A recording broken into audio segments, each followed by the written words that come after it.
The last room with no door. No one remembered when the building first appeared. It stood at the end of Ashbury Street, where the road narrowed and the streetlights flickered as if they were afraid to shine too brightly. Older maps showed nothing there. Newer maps avoided it, as though the ink itself refused to draw its shape. The building was tall, narrow, and wrong. Its windows were dark even at noon. Its walls absorbed sound. And every night at exactly 2:17 a.m., one more window lit up, though no one had ever seen a light turn off. People whispered that the building grew. Not wider, not taller, deeper. Evan moved into the apartment building across the street because it was cheap and because he didn't believe in rumors. He noticed the building on his first night. At 2:17 a.m., a single window on the third floor lit up with a pale yellow glow. No movement, no shadows, just light. The next night, another window below it turned on. Evan began to count. By the end of the week, there were 7 lit windows, and no one inside. Evan asked his neighbor, Mrs. Calder, about the building. Her smile vanished instantly. "You don't look at it after midnight," she said. "And you never count the windows." "Why?" Evan asked. She leaned closer, her voice trembling. "Because if the number of lit windows ever equals the number of rooms in your own apartment, it means the building has noticed you." That night, Evan counted anyway. At 2:17 a.m., his bedroom clock froze. The light across the street turned on. 8 windows. Evan's apartment had 8 rooms. The air in his bedroom felt thick, like breathing through wet cloth. His phone buzzed. Unknown number. "Are you awake?" Evan didn't reply. A second message appeared. "We need to talk." The knocking began at 2:18 a.m. Not on his door, on his walls. 3 slow knocks. Pause. 3 more. The sound moved. From the living room, to the kitchen, to the bathroom, as if something was checking each room. Counting. Evan locked himself in the bathroom until sunrise. When morning came, the building across the street was gone. In its place was an empty lot filled with dead grass and a single sign. "Coming soon." He laughed. He cried. He told himself it was stress. That night, he slept early. He woke at 2:17 a.m. His apartment lights were on. All of them. Except one. At the end of the hallway. A door that had never been there before. The handle was warm.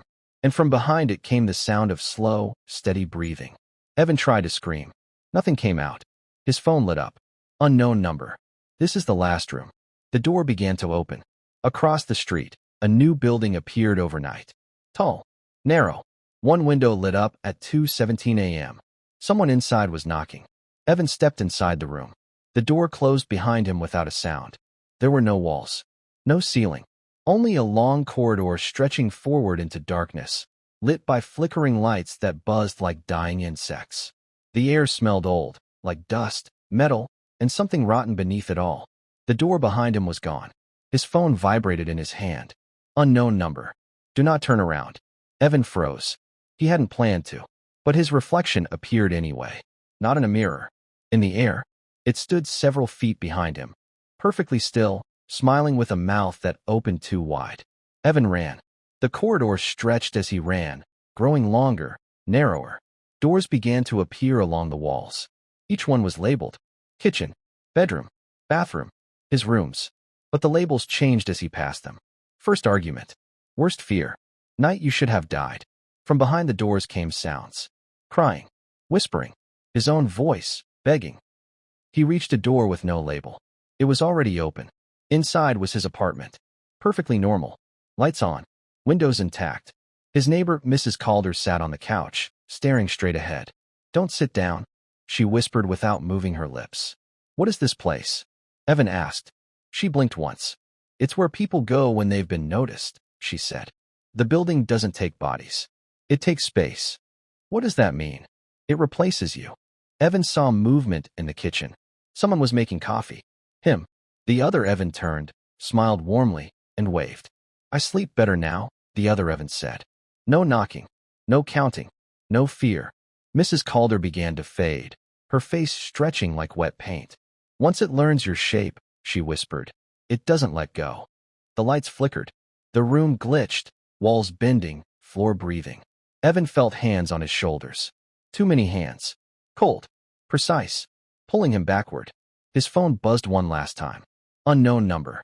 "Thank you for the room." Across the street, The new building gained another window, then another. At exactly 2:17 a.m., all of them lit up. Inside one of those rooms, Evan stood perfectly still, smiling at nothing. Waiting. People who moved into the neighborhood began to complain about knocking sounds inside their walls, about doors appearing where none should be, about waking up at 2:17 a.m. with the strange feeling that their apartment had one extra room. And somewhere deep inside the building, something counted.